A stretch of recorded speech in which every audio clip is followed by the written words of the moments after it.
उपस्थित सर्व भाविक आणि सज्जन, सर्व समर्थ सेवेकरी, राज्याच्या देशाच्या सीमारेषा ओलांडून एवढा पाऊस असताना देखील आपण प्रचंड श्रद्धेनं स्वामींच्या चरणावर सेवा रुजू करण्यासाठी, या सेवेत भाग घेण्यासाठी दूरवरून शेकडो मैलावरून आपण आलेला. सध्या देवी नवरात्र चालू आहे आणि या नवरात्रामध्ये सध्या महाराष्ट्रात आणि देशात आणि जगात घडणाऱ्या आपत्त्या याची चाहूल आणि याची पूर्ण माहिती इथे बसलेल्यांसह सर्वांना आहे. जगात, देशात आणि महाराष्ट्र राज्याच्या बहुविध जिल्ह्यांमध्ये खूप मोठ्या प्रमाणात अतिवृष्टी, भूकंप, दंगली, मोर्चे अशा अप्रिय घटना घडत आहेत आणि घडणार आहेत. अजून 2 महिने जगात, देशात आणि राज्यामध्ये मगाशी आपणासमोर वाचन करण्याचा हेतूच तो होता की आपण सावधान राहावं. सावधान राहणं म्हणजे काय व्हावं? हे चालू असलेली अतिवृष्टी थांबण्यासाठी स्वामींना विनंती करावी. काल आपण गुरुपीठामध्ये या आपत्तीचा शोधबोध घेताना आणि उपाय करताना त्यावर उपाय कसे करावेत यथाशक्ती त्यावर काल मोठ्या प्रमाणात मार्गदर्शन करण्याची संधी मिळाली. तथापि ही अतिवृष्टी थांबण्यासाठी प्रत्येक गावकऱ्यांनी ग्रामदैवतांचा सन्मान करून स्वामींना विनंती करावी आणि श्री स्वामी समर्थ हा मंत्र म्हणून आपली जी यज्ञाची रक्षा आहे तिचं हवन आपण केलं तर ती अतिवृष्टी थांबते. म्हणून आपण गावोगावी, देशात, राज्यात सर्वत्र हा संदेश द्यावा. आपण इथे सकाळपासून यज्ञभूमीत विशेष सेवा म्हणून स्वामींचा जप, रक्षेचं हवन आपण करत आहोत. त्यामुळं अतिवृष्टी होण्याचा जो आपण सामना करत आहोत त्यात निश्चितपणे काही तासांनंतर हा पाऊस थांबू शकतो. त्याची तीव्रता कमी होत होत तो थांबू शकतो. म्हणून सर्वसामान्यांना धीर दिलासा देण्याचं काम या कार्यातून आणि या आपत्तीवर मात करण्याचं काम या सेवेनंच होतं, हे वास्तव आहे. म्हणून आगामी काळामध्ये भूकंप अटळ आहे. साधारण आपल्या काश्मीरपासून तर पाकिस्तानपर्यंत खूप मोठ्या प्रमाणात, जगात देखील अमेरिकेत मोठ्या प्रमाणात 8 रिश्टर 9 रिश्टरचे भूकंप होणार आहेत. आपण भारतीयांनी आणि महाराष्ट्रातल्या लोकांनी गावोगावी भूकंप शांती यंत्र उपलब्ध आहे, त्याचा वापर करावा. खूप मोठे भूकंप न होता त्याची तीव्रता कमी होईल आणि तो 1.5 ते 2 रिश्टरपर्यंत भूकंप फक्त जाणवेल. त्यामुळं वित्तहानी, मानवहानी आपणापर्यंत पोचणार नाही, असं काल मार्गदर्शनात सांगण्याची संधी मिळाली. याविषयी आपण सुज्ञ आहात आणि राज्यात असणाऱ्या सर्व केंद्र प्रतिनिधी, सेवेकऱ्यांनी सहानुभूतीपूर्वक या सगळ्या गोष्टी कराव्यात. महाराष्ट्रात सर्वात जास्त नुकसान मराठवाड्यात झालेलं आहे. अंगावर वस्त्र आहेत तेवढंच शिल्लक आहे, बाकी सगळं वाहून गेलेलं आहे, नद्या कोपलेल्या आहेत, अतिवृष्टी थांबत नाही आहे. हा भयानक उपद्रव आपण अनेक वाहिन्यांमधून रोज 24 तास बघत आहात. सोबत या देशात अनेक मोठे मोठे उद्योगपती आहेत. त्यांनी माणुसकीची संस्कृतीला जिवंत ठेवावं आणि सरकारकडं मदत मागण्यापेक्षा आमच्या उद्योगपतींनी जर त्यांना अन्न, वस्त्र, निवाऱ्याची सोय केली तर खऱ्या अर्थानं ती श्रीमंती आणि मिळणारा आशीर्वाद, मिळणारा दुवा त्यांच्या खात्यात जमा होईल. म्हणून या माणुसकी शास्त्रातल्या महत्त्वाच्या बाबी नुकसानग्रस्तांपर्यंत आपण पोचवण्याचे पाईक व्हावं आणि माणुसकीची संस्कृती या निमित्तानं आपण जिवंत ठेवावी, हाही संदेश आपण या निमित्तानं सर्वांपर्यंत पोचवावा. हे नवरात्र चालू आहे, त्यासाठी या घटनांचा जो उपद्रव आहे, त्सुनामी, अतिवृष्टी, दंगली, याचा बिमोड करण्यासाठी माता भगवतीची सेवा करणं अपरिहार्य आहे. म्हणून राज्यातल्या सर्व भगिनींसह आबालवृद्ध पुरुष प्रतिनिधींना कळकळीचं निवेदन आहे की तुम्ही तुमच्या घरी, सेवा केंद्रात किंवा देवी मंदिरात मोठ्या प्रमाणात श्री दुर्गा सप्तशती या ग्रंथाचं वाचन करावं, मनन करावं. आमच्या प्रतिनिधींनी श्री दुर्गा सप्तशती या ग्रंथाचा परिचय द्यावा.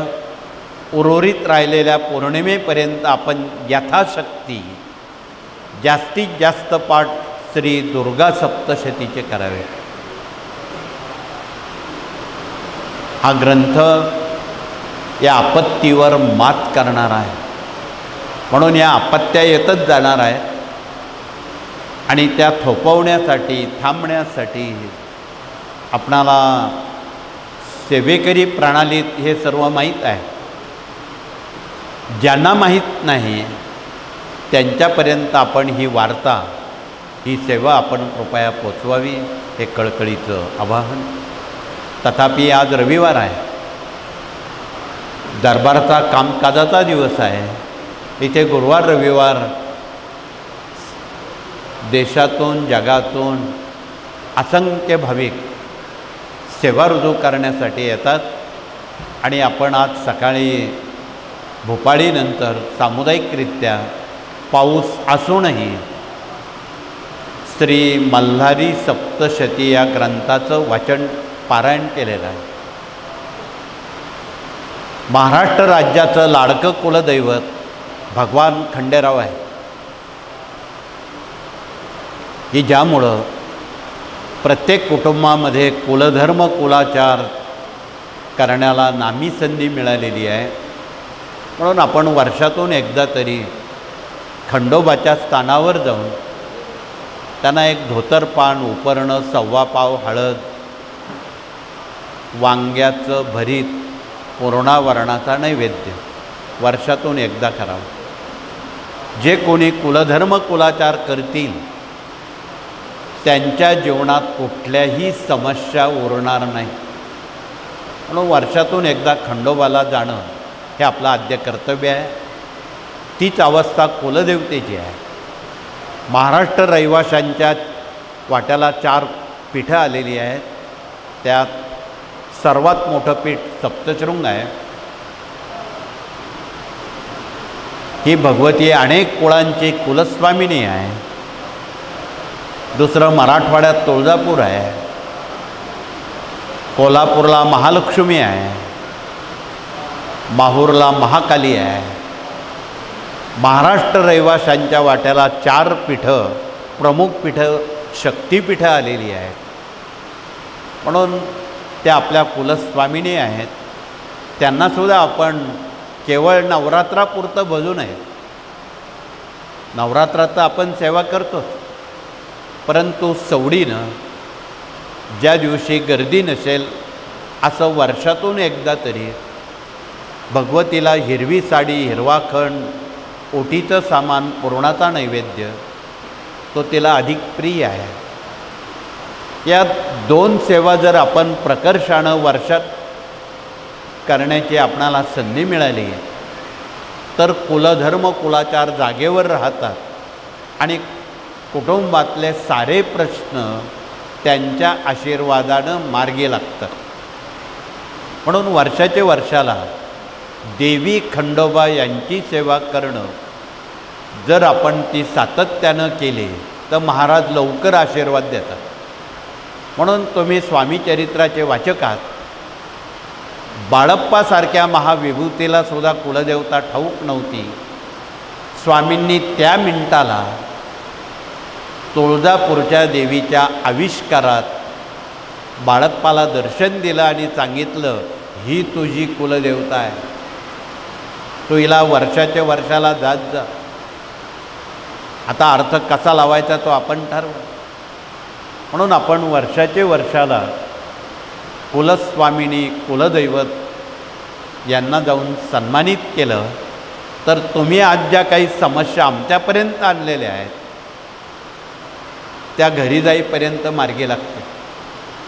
आज तुम्ही बऱ्यापैकी समस्या लिहून आणलेल्या आहेत. मुलांच्या शिक्षणाचा प्रश्न आहे, नोकरीचा प्रश्न आहे, विवाहाचा प्रश्न आहे, अपत्याचा प्रश्न आहे, घरकुलांचा प्रश्न आहे, शेती, उद्योग, मनशांती, आजारपणाचे प्रश्न आहे,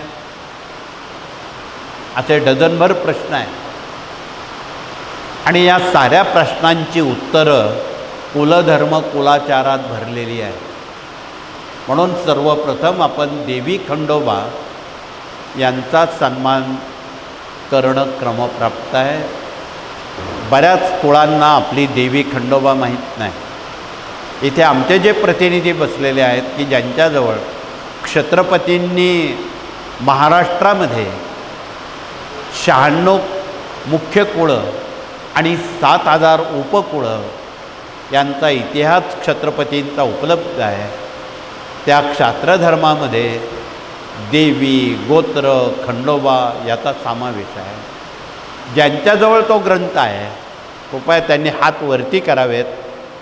आणि ज्यांना देवी खंडोबा माहीत नाही त्या रकान्यातून त्यांचं आडनाव, गोत्र, देवी ती माहिती द्यावी, म्हणजे त्यांना सुलभपणे देवी खंडोबाला जाऊन सन्मान करता येईल.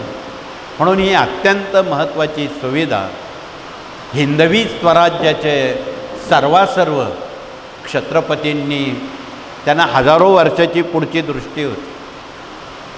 त्यांनी अनंत उपकार या संस्कृतीवर, या देशावर केलेले आहेत. म्हणून त्यांचं स्मरण दैनंदिन जीवनात आपल्या असावं हाही त्यातला महत्त्वाचा भाग आहे. आजच्या या गुरुवार रविवारच्या उपक्रमामध्ये इथे स्वामींचा जनता दरबार भरवला जातो आणि त्या दरबारामध्ये 18 विभागांचं काम जनतेपर्यंत पोचवण्याची हमी विनामूल्य मार्गदर्शनानं केली जाते. त्यातला पहिला विभाग मूल्य शिक्षण, गर्भसंस्कार आणि शिशुसंस्कार आहे. उद्याची नवी पिढी कॉन्व्हेंटमध्ये शिकणारी, इंग्रजी शाळा शिकणारी आहे. त्यांना आईवडिलांव्यतिरिक्त नातं गोतं कुणाचं माहीतच नाही. त्यांना आदर्श नागरिक बनवण्यासाठी, पुंडलिक बनवण्यासाठी, श्रावणबाळ बनवण्यासाठी त्या कोवळ्या मनांवर आपणाला संस्कार केले तरच आदर्श नागरिक, तरच पुंडलिक, तरच श्रावणबाळ घडले जातील. अन्यथा तीच मुलं तुम्हाला वृद्धाश्रमात नक्कीच पाठवतील. देशात आणि जगामध्ये वृद्धाश्रमाचं पीक खूप मोठं आलं आहे आणि ते फार चांगलं याच्यातला भाग नाही. म्हणून आपलं म्हातारपण आणि वृद्धकाळ सुखाचा घालवायचा असेल तर दुसरा कुठेही पर्याय नाही. पुंडलिक श्रावणबाळ बनवल्याशिवाय. म्हणून आमचे सारे गुरुजन प्रतिनिधी शाळा विद्यापीठांमध्ये जाऊन शिक्षक कसे असावेत, त्यांनी कसं शिकवावं, विद्यार्थ्यांनी कसं शिकावं आणि पालकांनी कसं वागावं या तिघांचा मेळ घालण्याचा प्रयत्न करतात. आणि सामाजिक दृष्टीनं ही बाब अत्यंत मौलिक आहे. म्हणून आपण या बाबींकडे सर्वांनी सहकार्य करावं, नव्या पिढीकडे लक्ष द्यावं. नवी पिढी या देशाची खरी संपत्ती आहे. बऱ्याच भगिनी किंवा पुरुष प्रतिनिधी एकमेकीला विचारतात, तुम्हाला मुलं बाळं किती आहेत? असं का विचारत नाही, तुमच्याकडं सोनं नाणं गाडी घोडे ऐश्वर्य किती आहे? असं का विचारत नाही? जनतेला त्याचं काही पडलेलं नाही. परंतु पुढील पिढी ही या देशाची खरी संपत्ती आहे आणि ती संस्कारानं जपणं हे प्रत्येक पाल्याचं आणि गुरुजनांचं काम आहे. म्हणून आपण मुलांना शाळेत का पाठवतो? हाऊस म्हणून पाठवत नाही. म्हणून या साऱ्या अत्यंत मौलिक बाबी विनामूल्य मार्गदर्शनातून आमचे गुरुजन प्रतिनिधी जनतेपर्यंत सातत्यानं हे विचार, पुन्हा साने गुरुजींसारखे विचार जनतेपर्यंत पोचवणं क्रमप्राप्त आहे. तर पुढचा विभाग प्रश्न उत्तर आणि मार्गदर्शक प्रतिनिधी आलेले आहेत. पाऊस असूनही त्यांनी आपला परिचय द्यावा आणि विनामूल्य मार्गदर्शनातून समस्याग्रस्त कुटुंबियांना धीर दिलासा देण्याचं काम, समजून सांगण्याचं काम अत्यंत सहानुभूतीपूर्वक ते करतात. आपण उभे असणाऱ्या प्रतिनिधींशी कृपया संवाद साधावा. तर पुढचा विभाग या ठिकाणी विवाह मंडळ आलेला आहे. आज जनतेमध्ये सर्वात अवघड समस्या मुलामुलींच्या विवाहाची आहे. त्यातही एक वेळी मुलींचं लग्न करणं सोपं आहे, मुलांची लग्न करणं फार अवघड आहे. त्यातही मिळाली सूनबाई चांगली तर ठीक, खट्याळ सूनबाई मिळाली तर काय होईल कोणी सांगण्याची आवश्यकता नाही. म्हणून आपणाला निवेदन आहे की कुटुंबामध्ये, गावामध्ये आणि देशामध्ये स्वास्थ्य, सौख्य, समाधान, आदरातिथ्य, वडिलकीचा आदर याला भारतीय संस्कृती म्हणतात. असले संस्कार या देशात घराघरात आणि पुढील पिढ्यात होणं जरुरीचं आहे. म्हणून गेल्या 70 ते 80 वर्षात या कार्यातून जेवढी मुलामुलींची विवाह झाली, आज तगायत एकही घटस्फोट फारकती झालेल्या नाहीत. म्हणून आपलं जीवित सुखी करायचं असेल तर आपण विवाह मंडळं स्थापन करा विनामूल्य गावोगावी. आणि त्या त्या गावाला विकासाकडे न्यायचं असेल, पहिली अट घाला, हुंडा मागायचा नाही, मानपान मागायचे नाहीत. म्हणून कुठलाही मानपान, सन्मान, अपमान या गोष्टी कायमच्या बंद केल्या तर तुम्हाला सुख मिळेल. या साऱ्या बाबी कृपया आपण जनतेपर्यंत सहानुभूतीपूर्वक आणि अत्यंत नम्रपूर्वक सांगाव्यात, हे कळकळीचं आवाहन. एवढं जर पाळलं तर तुम्ही निश्चितपणे खऱ्या अर्थानं सुखी व्हाल असं म्हणायला अतिशयोक्ती नाही. तर पुढचा विभाग, इथे कृषी प्रतिनिधी आलेले आहेत. राज्यामध्ये कृषीची काय अवस्था आहे हे ज्योतिषांनी तुम्ही सांगण्याची गरज नाही. खरीप तर सगळं गेलंच, पण आता रब्बीसुद्धा हातात येण्याची चिन्ह नाहीत. अजूनही किती महिने पाऊस लांबतोय हे फक्त निसर्गाला ठाऊक आहे. अजून तो काही महिने थांबण्याचं नाव घेत नाही. म्हणून भयानक धोका आहे. याचं गांभीर्य कृपया आपण सर्वांपर्यंत सांगा आणि तो थांबवायचा असेल तर मागा सांगितलेला उपाय करा, तरच तो थांबेल, अन्यथा अजून काही महिने तो लांबवेल. हा फार मोठा धोका देशासमोर जगासमोर आहे. एकट्या महाराष्ट्रापुरता नाही, परंतु मराठवाड्यात झालेली जी नुकसान आहे ती न भरून येणारी आहे. म्हणून त्यासाठी आपण सर्वांनी त्यांना सहकार्य करावं. उद्योगपतींनी आपलं थोडी पुंजी त्यांच्यापर्यंत पाठवावी. त्याला माणुसकीची संस्कृती. म्हणून शेतकरी सुखी तर जग सुखी. म्हणून शेतकऱ्यांना वाचवण्यासाठी आपण हे अभियान सुरू करावं. सगळ्या गोष्टी आपण बाजूला ठेवाव्यात आणि त्यांना आत्महत्येपासून कृपया वाचवावं, हाही संदेश या विभागाच्या वतीनं आपणाला सर्वदूरपर्यंत देशात राज्यात पोचवायचा आहे. तर पुढचा विभाग, इथे डॉक्टर लोक आलेले आहेत. सध्या देशात अनारोग्याची लाट खूप मोठ्या प्रमाणात वाढण्याची शक्यता आहे. त्यात कोरोनासारखे आजार आहेत. कॅन्सर तर पाट्यावरच पुजलेला आहे. इथे प्रति गुरुवार रविवारी कमीत कमी 100 तरी रुग्ण कॅन्सरचे येतात बघा. त्यांना कॅन्सरमुक्त करण्यासाठी, स्वामींनी दिलेलं आयुष्य परत त्यांना मिळण्यासाठी त्यांच्याजवळ विशिष्ट दवा आहे कॅन्सर घालवण्याचं. त्याचं नाव आहे सप्तरंगी. त्याचा वापर आपण करावा. ज्यांना घशाचा कॅन्सर किंवा रक्ताचा आहे त्यांच्यासाठी रानभिंडी आहे. ज्यांच्या पोटात गाठी कॅन्सरच्या आहेत त्यांच्यासाठी वेखंड आहे. अधिक तपशील आणि माहिती आमचे डॉक्टर लोक आपणाशी दिवसभरासाठी समुपदेशन करतील आणि त्यासाठी पथ्य कोणती पाळावी तेही सांगतील. कॅन्सरच्या पाठीमागच्या पेजवर काही गोष्टी पथ्य म्हणून पाळायच्या असतात. त्यात वांगी बंद करावी, हिरवी मिरची बंद करावी, मका बंद करावा, मक्याचं कणीस, उडीद, बाजरी यांचा समावेश आहे. या बाबी जर तुम्ही बंद केल्या तर कॅन्सर लवकर बरा होतो. म्हणून आपणाला कळकळीचं निवेदन आहे, हे पथ्य तुम्हाला कोणी सांगणार नाही.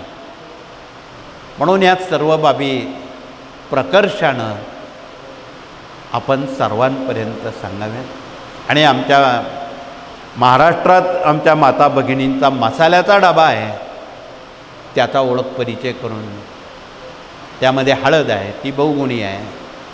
त्यात जिरं आहे, मिरं आहे, तेजपान आहे, दालचिनी आहे.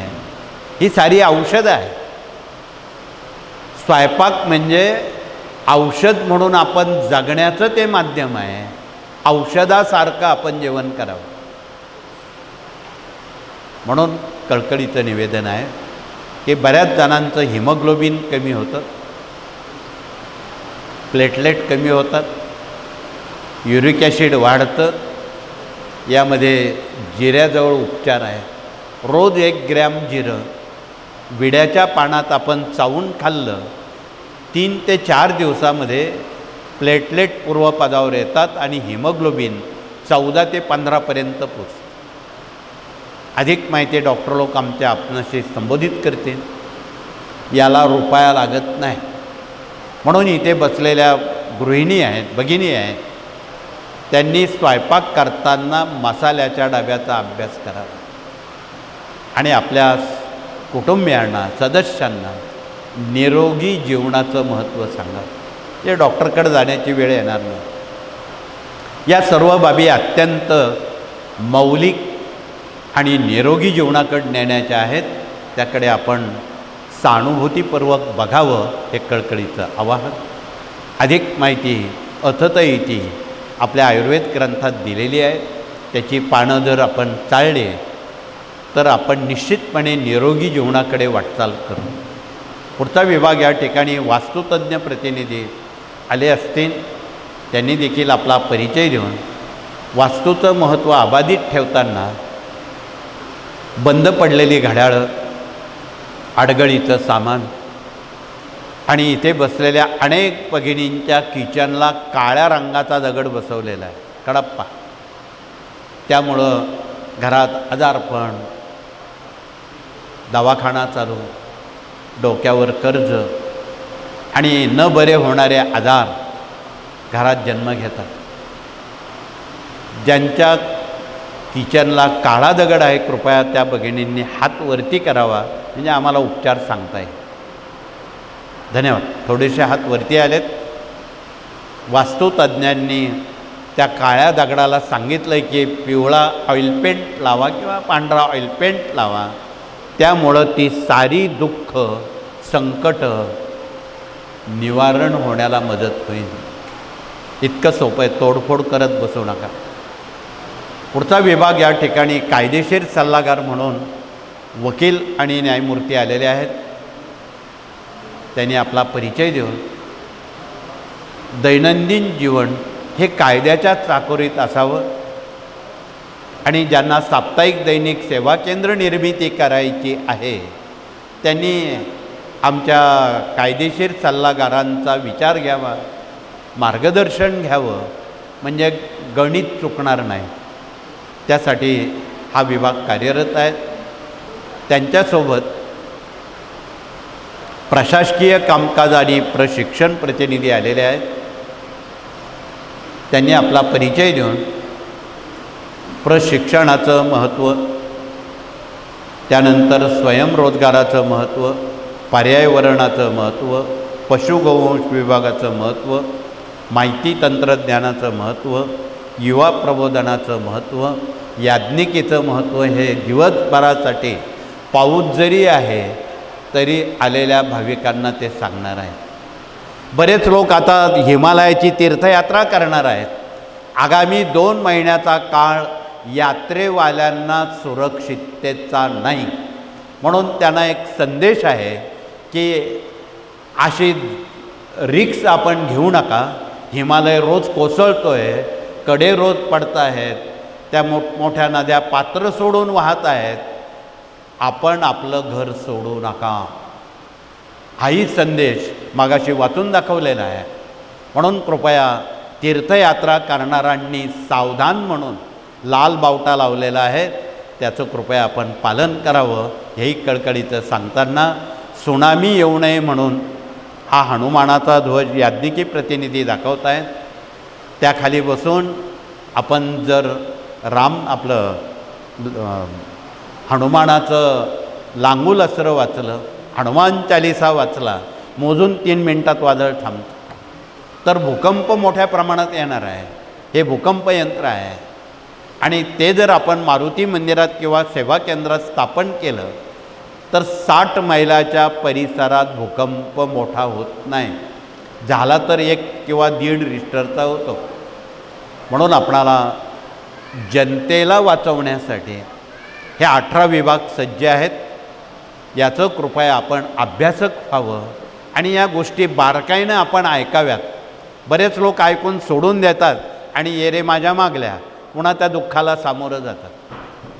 म्हणून आपणाला कळकळीचं निवेदन आहे की हे जनतेपर्यंत हा संदेश पोचवा, यावर असणारे उपाय आपण करा, हे कळकळीचं आवाहन. आणि आता शेवटचा विभाग, मराठी अस्मिता आणि भारतीय संस्कृती आमच्या माता भगिनींनी लाखो वर्षापासून आज तगायत जिवंत आणि समृद्ध केलेली आहे. तिचा आदर करणं आणि पुढील पिढ्यांना शिकवणं हा आपला धर्म आहे. उद्या कॉन्व्हेंटमध्ये शिकणाऱ्या पुढील पिढ्यांना हे काही कळणार नाही. नवरात्र कशाला म्हणतात, गोत्र कशाला म्हणतात, कुलदेवता कुलदैवत कशाला म्हणतात, हे कोण शाळेत शिकवणार नाही. एवढंच काय, नातीगोतीसुद्धा विसरून गेलेत लोक. मामा कुणाला म्हणतात, आत्या कुणाला म्हणतात, मावशी कुणाला म्हणतात. कॉन्व्हेंटमध्ये ही नात्यांचा विसर पडलेला आहे. हे कोण शिकवेल? शाळेत हे शिकवणार नाही कोणी, ते तुम्हाला शिकवावं लागणार आहे. म्हणून आज अनेक भगिनी 2 सवाल घेऊन आलेले आहेत, 2 प्रश्न घेऊन आलेले आहेत. पहिला प्रश्न आहे व्यसनाधीनता. ही व्यसनाधीनता रोखण्यासाठी आपणाला शंकराच्या पिंडीवर किंवा रुद्रयंत्रावर पाण्याचा अभिषेक करायचा आहे, महिम्न वाचून किंवा रुद्र वाचून.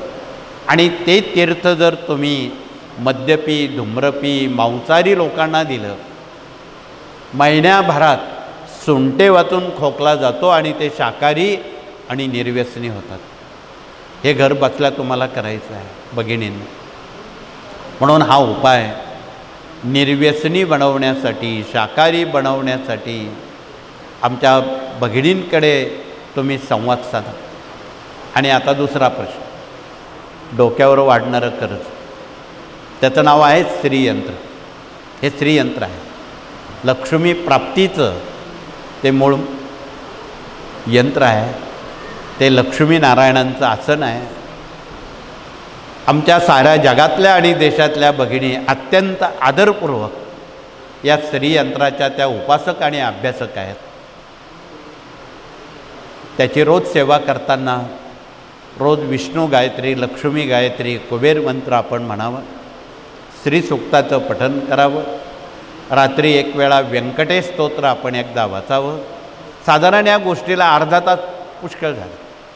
आणि ज्या भगिनींजवळ अर्धा तास वेळ आहे त्यांना मागे बघण्याची गरज नाही, कर्जमुक्त झाल्याशिवाय त्या राहत नाही.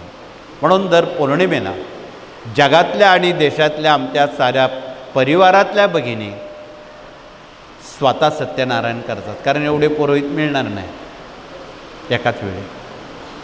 वाटीभर शिऱ्याचा प्रसाद बनवून मराठी 5 अध्यायाची पोथी दाखवतायत, ती आपण बघावी, तो नैवेद्य दाखवावा आणि आरती करावी. सत्यनारायण झाला. इथे बसलेल्या ज्या भगिनी आहेत, ज्या प्रति पौर्णिमेला स्वतः सत्यनारायण करतात, त्यांनी हात वरती करावे. धन्यवाद. बरेच हात वरती आलेले आहेत. परंतु गेल्या 70 वर्षात आमच्याकडं आज तागायत असं एकही कुटुंब आलं नाही की आम्हाला लक्ष्मी नको आहे असं कोणी आलेलं नाही. लक्ष्मी सर्वांना हवी आहे. परंतु आमच्या भगिनींनी नव्या भगिनींना सांगितलं तर. म्हणून आत्ता जे हात वरती आलेत, पाठीमागे बसणाऱ्या भगिनींना ते काही माहीत नाही, त्या निघण्याच्या दर्शनाच्या इराद्यात आहे. अहो, दर्शन तर आपण रोजच सगळ्या देवांचं घेतो, मुद्दा तो नाही. आजही पर्यटक लोक अनेक दिसतील त्या देवतांना फक्त हात हलवतात आणि पुढे जातात, पुन्हा ये रे माझ्या मागल्या. परंतु त्या भगवतीला, त्या देवतेला काय अपेक्षित आहे आणि त्याची पूर्तता काय करायची हे मात्र माहीत नाही. म्हणून याची सांगोपांग माहिती कृपया सहानुभूतीपूर्वक आपण या कार्यातून आमच्या भगिनींनी सांगावी. एवढंच कळकळीचं सांगून मी अधिक वेळ न घेता, आज दिवस रात्र 24 तास पाऊस चालू राहणार आहे, त्यातून आपली सुटका करायची आहे. पर्जन्याला विनंती करायची आहे की बाबा आम्ही बोलू तेव्हा आहे, आता तू थांब, अशी विनंती श्री स्वामी समर्थ जपातून स्वामींना साकडं घालून आपणाला करायची आहे. दिवसभरात हे उपक्रम आपल्याला पाऊस थांबवण्यासाठी, हे येणारी आपत्ती थांबवण्यासाठी आपण कृपया वेळ द्यावा. एवढंच कळकळीचं सांगून पुन्हा एकदा या नवरात्राच्या, परवाच्या दसऱ्याच्या, कोजागिरी पौर्णिमेच्या, या अश्विन महिन्याच्या आणि पूर्व दिवाळीच्या संध्येच्या आपणा सर्वांना मनापासून शुभेच्छा व्यक्त करून, धन्यवाद देऊन, हात जोडून प्रार्थना करू आणि हे सत्र या ठिकाणी थांबू. सर्वप्रथम भगिनींनी मौनानं नंबर 1च्या गेटनं समाधी मठाला, औदुंबराला केवळ वळसा घालून स्वामींना हात जोडायचे, विनंती करायची आहे की हे आपत्ती आता थांबवा. तदनंतर पुरुष वर्ग नंबर 2च्या गेटनं भगिनींनंतर पुरुष येतील, मौन पाळतील. मौनम सर्वार्थ साधनम. आपण देवाधर्माच्या ठिकाणी काही काळ जर मौन पाळलं, ती ऊर्जा आपल्याला कामात येते. पण बऱ्याच वेळा खूप कलकल, खूप बडबड अनेक लोक करतात, त्याचा काहीही उपयोग होत नाही. म्हणून आपण मौनम सर्वार्थ साधनम, मौन हे नावाचं हत्यार हे अतिश्रेष्ठ आहे, त्याचा वापर आपण करावा. एवढंच कळकळीचं सांगतो. आपण सामुदायिकरित्या प्रार्थना करू आणि हे सत्र या ठिकाणी थांबू. श्री स्वामी समर्थ.